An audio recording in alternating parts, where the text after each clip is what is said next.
ফৰ্মেলিনযুক্ত মাছেৰে উভৈ নদী বিলাসীপাৰাৰ বজাৰ।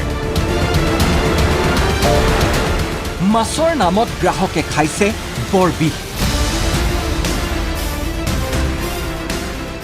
সিন্ডিকেট চক্ৰৰে বুজাবুজিৰ অভিযোগ মীন বিভাগ প্ৰশাসনৰ বিৰুদ্ধে। বিলাসীপাৰাত ফৰ্মেলিনযুক্ত মাছৰ বৃহৎ সিন্ডিকেট আৰু এই সিন্ডিকেটৰ আঁৰত বিলাসীপাৰাৰ আমিৰ চান্দ আৰু কোকৰাঝাৰৰ প্ৰদীপ দে।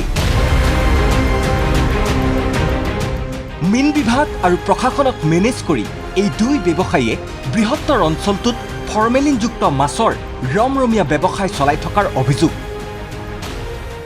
আসলতে আমিৰ চান্দ আৰু প্ৰদীপ দে কিমান দিনৰ পৰা চলাই গৈছে বিলাসীপাৰাত ফৰ্মেলিনযুক্ত মাছৰ ব্যৱসায়, সেই তথ্য আমি ND24 দৰ্শকক আমি দেখুৱাবলৈ যত্ন কৰিম। আসলতে এই বিষাক্ত মাছে কিদৰে ধ্বংসৰ গৰাখলৈ ঠেলি দিছে সৰ্বসাধাৰণ জনতাক।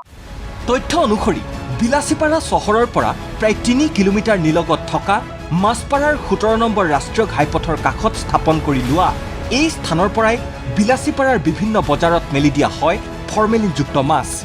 অন্ধ্ৰপ্ৰদেশ, বিহাৰ, পশ্চিমবংগ আদি ঠাইৰ পৰা মাজনিশা ট্ৰাকে ট্ৰাকে মাছপাৰালৈ আহে বিষাক্ত বুলি বিবেচিত ফৰ্মেলিনযুক্ত মাছ। আৰু মাছপাৰাৰ পৰাই আমিৰ চান্দ আৰু প্ৰদীপ দে বাহিনীয়ে পুৱতি নিশা এই মাছবোৰ বিতৰণ কৰে ক্ষুদ্ৰ ব্যৱসায়ীসকলক। ফৰ্মেলিনযুক্ত মাছেৰে ভৰি পৰে বিলাসীপাৰাৰ লগতে চাপৰ, শালকোচা, চাপতগ্ৰাম আদি বজাৰ। এটা কৰে আছে হলো প্ৰদীপ আৰ তোমাৰ আমিৰ চান এটা মিলে মিলে বিলাসীপাৰা বজাৰত কিমান আহে এইবিলাক মাছ? 4-5টা মাল আহে আৰু বিলাসীপাৰা ক'ত ক'ত যায় আপোনাৰ? এই সব জায়গায় যায় আৰ কি, সাগৰচা সাবুগ্ৰাম এই সব জায়গায় যায়। যি কথা জানিব পাৰি শংকিত হৈ পৰিছে গ্ৰাহক। মাছ খোৱাৰ কাৰণে বৰ বিষ খাই আছে, গতিকে এইটো যাতে নহয়, আমাৰ মানুহখিনি যাতে নিৰাপদে থাকিব পাৰে, বাচি থাকিব পাৰে, অসুখৰ পৰা বাচিব পাৰে, বেমাৰ আজাৰৰ পৰা বাচিব পাৰে, ডিজিজৰ পৰা বাচিব পাৰে। গতিকে এইখিনি কথা কৈ মই যাতে প্ৰশাসনক অনুৰোধ কৰোঁ, মীন বিভাগক অনুৰোধ কৰোঁ। মীন বিভাগ আৰু স্থানীয় প্ৰশাসনক বিষয়টো গুৰুত্ব সহকাৰে লোৱাৰ আহ্বান গ্ৰাহকসকলৰ। বাহিৰৰ যিবিলাক মাছ ইয়াত আমদানি কৰা হয় আৰু জনসাধাৰণে যিবিলাক বিষ খাই আছে, আজিকালি মৰফিন ইউজ হয় মানুহ ডেড বডিত। আপোনালোকে মানুহ এজন যদি ঢুকায় তেখেতক মৰফিন এটা দি পেলাই ডেড বডিখন সতেজ ৰখাৰ কাৰণে লৈ আহে আৰু লগত যে থাকে ফৰ্মেলিন সেইটোতো দিয়ে ইউজ কৰে।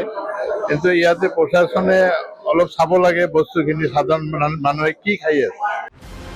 কিন্তু এই সমগ্ৰ কাৰবাৰ দেখিও নেদেখাৰ ভাওজোৰাৰ অভিযোগ মীন বিভাগ তথা প্ৰশাসনৰ বিৰুদ্ধে। গতিকে জনস্বাস্থ্যৰ প্ৰতি ভাবুকি কঢ়িওৱা ফৰ্মেলিনযুক্ত মাছৰ এই সিন্ডিকেট কোনে বন্ধ কৰিব, সেয়া আজিৰ তাৰিখত ডাঙৰ প্ৰশ্ন। বিলাসীপাৰাৰ পৰা সঞ্জয় শৰ্মাৰ ৰিপৰ্ট, ND24।